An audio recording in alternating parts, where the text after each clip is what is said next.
Olá, estimados senhores, meu nome é Luiz Fabre, sou professor em fabrecursos.com.br, sou procurador do trabalho na 2ª Região e para mim é uma satisfação, uma honra estar aqui dando-lhes as boas-vindas no nosso curso Leading Cases Trabalhistas 1. Antes de mais nada, senhores, peguem o caderno, abram o caderno, pois aqui vocês verão muito conteúdo, muita informação de direito material do trabalho, muita informação de direito processual do trabalho e uma informação inédita. É essa a nossa proposta. É um antigo sonho que os senhores estão me permitindo realizar, que é ministrar um curso de prática que aborde os grandes precedentes. É um curso inédito, é um curso honesto na sua proposta, no seu conteúdo, na sua execução. Não nos furtaremos aos problemas mais graves. E aqui eu gostaria de aliar, de aplicar aquela base teórica. Os alunos, os colegas que me acompanham já há algum tempo, eles percebem que eu gosto muito de teorias densas, a gente lida com questões densas, não foge de problemas e às vezes a complexidade exige longo aprofundamento teórico e aqui nós colocaremos na prática esse aprofundamento teórico. Porventura, havendo alguma dificuldade, eu recomendo que vocês procurem prestar atenção nos nossos cursos teóricos voltados para o Ministério Público do Trabalho, também para a magistratura do trabalho, enfim, e sigam o ritmo, porque eu tenho certeza que esse curso Leading Cases Trabalhistas auxiliará os senhores na obtenção dos resultados almejados, quer um concurso do Ministério Público do Trabalho, quer um concurso da magistratura do trabalho.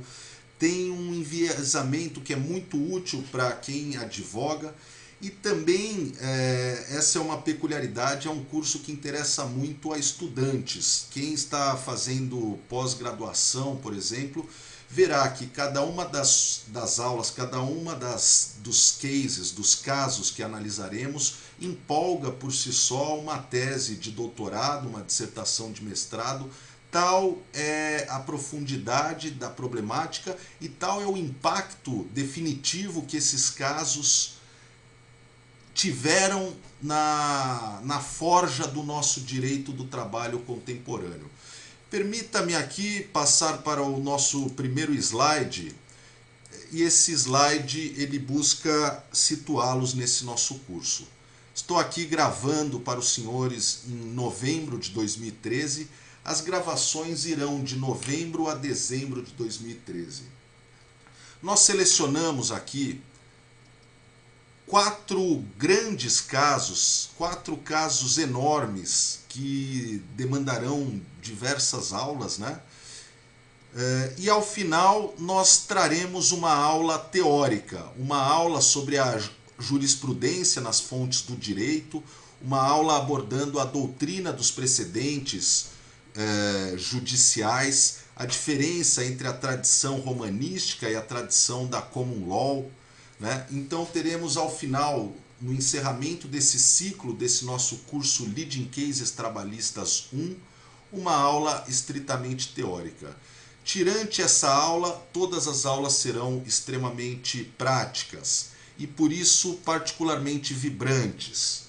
Existe uma célebre frase de Eli Lopes Meireles que ele diz que o direito, para nós operadores do direito, ele é vivo, ele não é simplesmente tertúlias acadêmicas, de forma que o operador do direito ele não deve andar descuidado da posição dos tribunais e da posição que a gente vai ver aqui, que não se restringe a tribunais. Alguns casos são casos emblemáticos, mas que alcançaram uma solução extrajudicial. Nós verificaremos o caso Shell BASF. Trata-se de um caso muito emblemático no tocante a meio ambiente do trabalho e aproveitaremos para abordar o tema da tutela inibitória. E além de outros temas incidentais como prescrição, competência da justiça do trabalho, o caso Shell BASF é um caso que ficou notório, sobretudo por estabelecer um novo patamar de tutela ressarcitória, um novo patamar de indenização por danos morais coletivos, por danos morais individuais e por danos materiais individuais.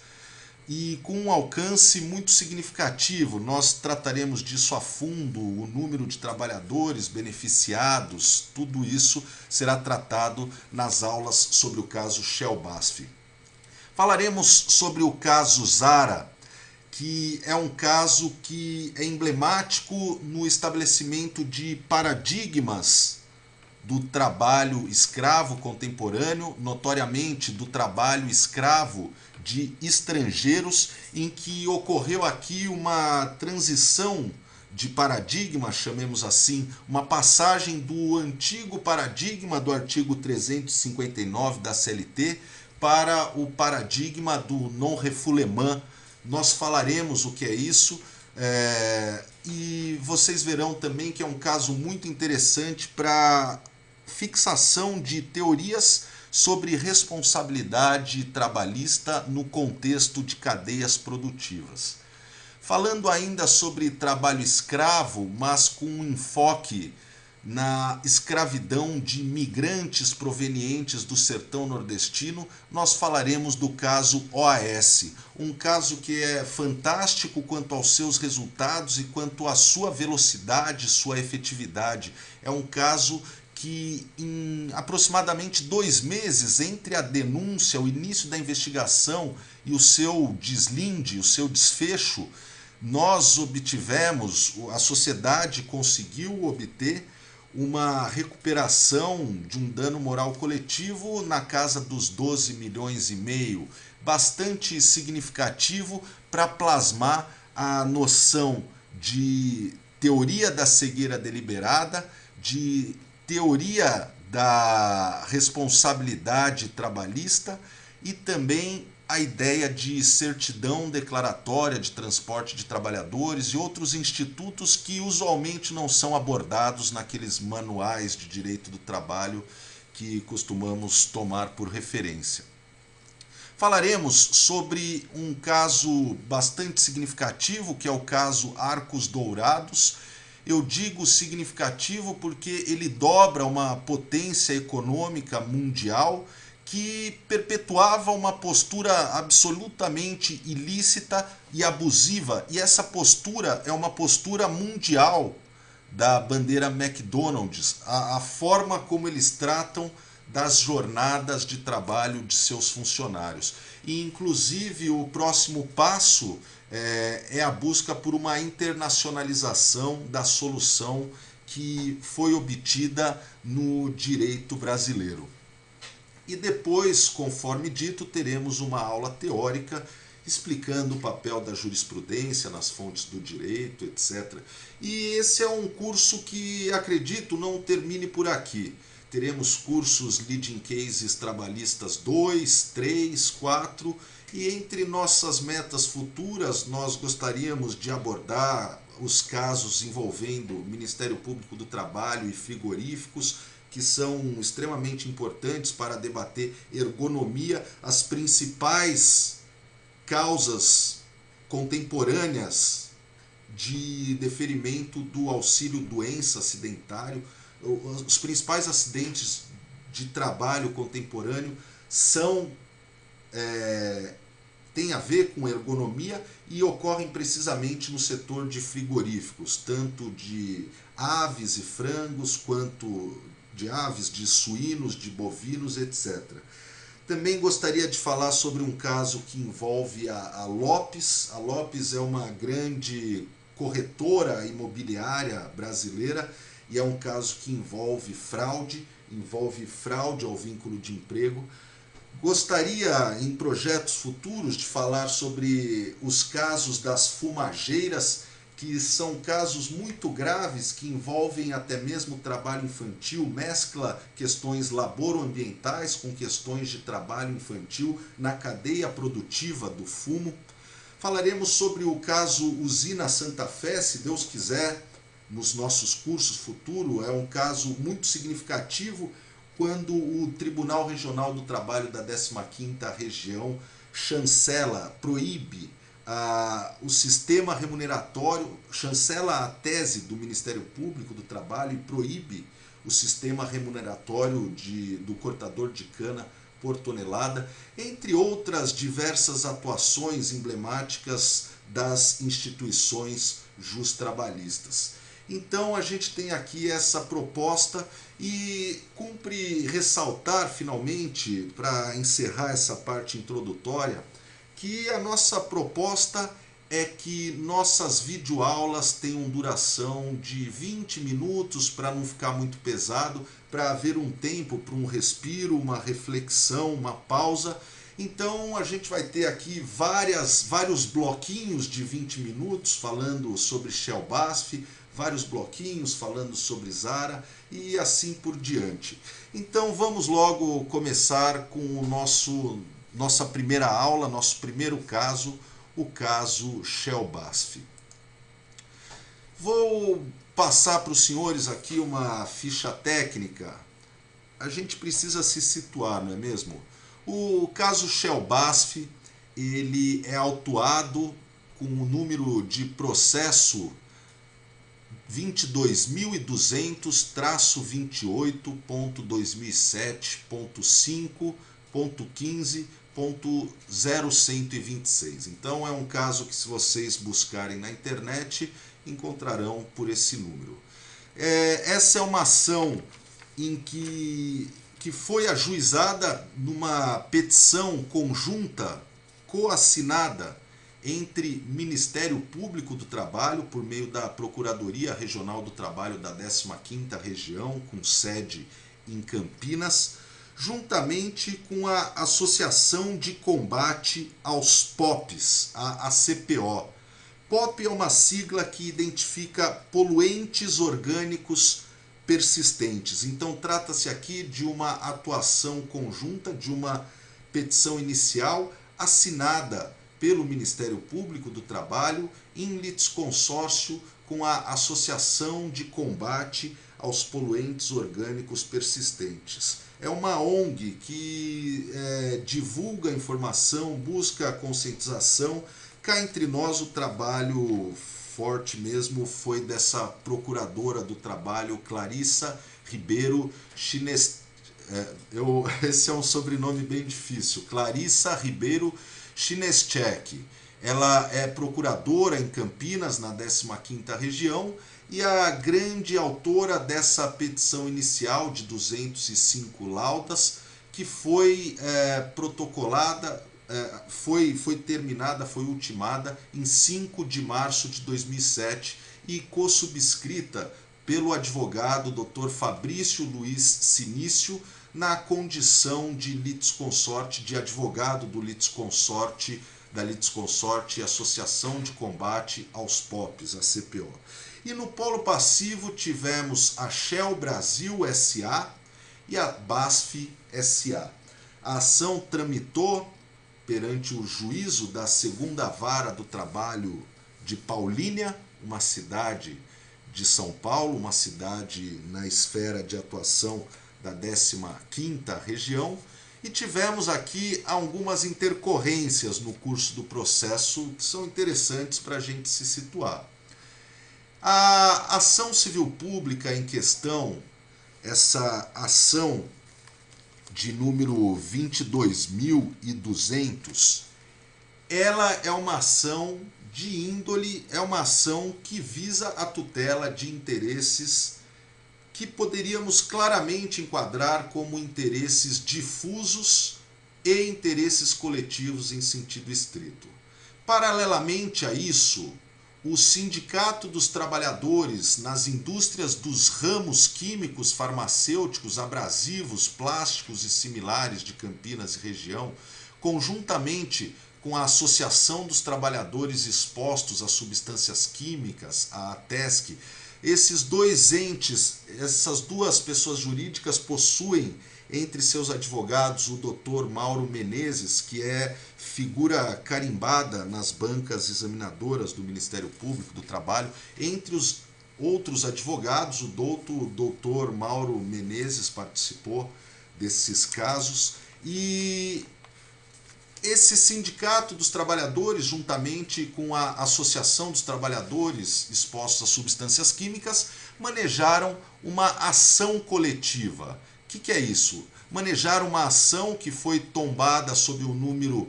684-59.2008.5.15.0126, de forma que, enquanto na ação 22.200, Ministério Público, juntamente com a CPO, buscavam tutelas inibitórias, ressarcimento de dano moral coletivo.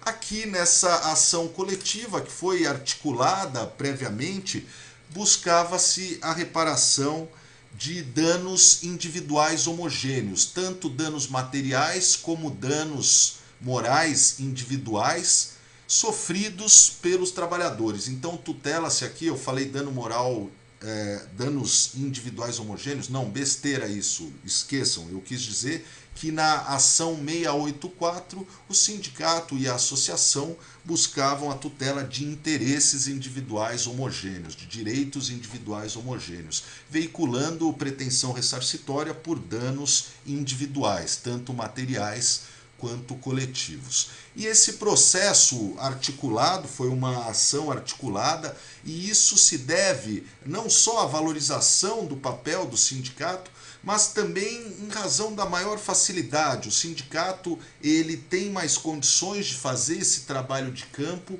de individuar as vítimas, de buscar, de colacionar as situações individuais que vão ser relegadas numa ação coletiva típica para uma futura fase de liquidação. Os senhores bem sabem, a ação civil coletiva, ela se compraz com a simples condenação genérica, condena-se a ressarcir os trabalhadores pelos danos morais individuais causados, danos morais e materiais individuais causados, relegando-se para uma ulterior liquidação a definição do quantum de beatur, a apreciação de situações particulares.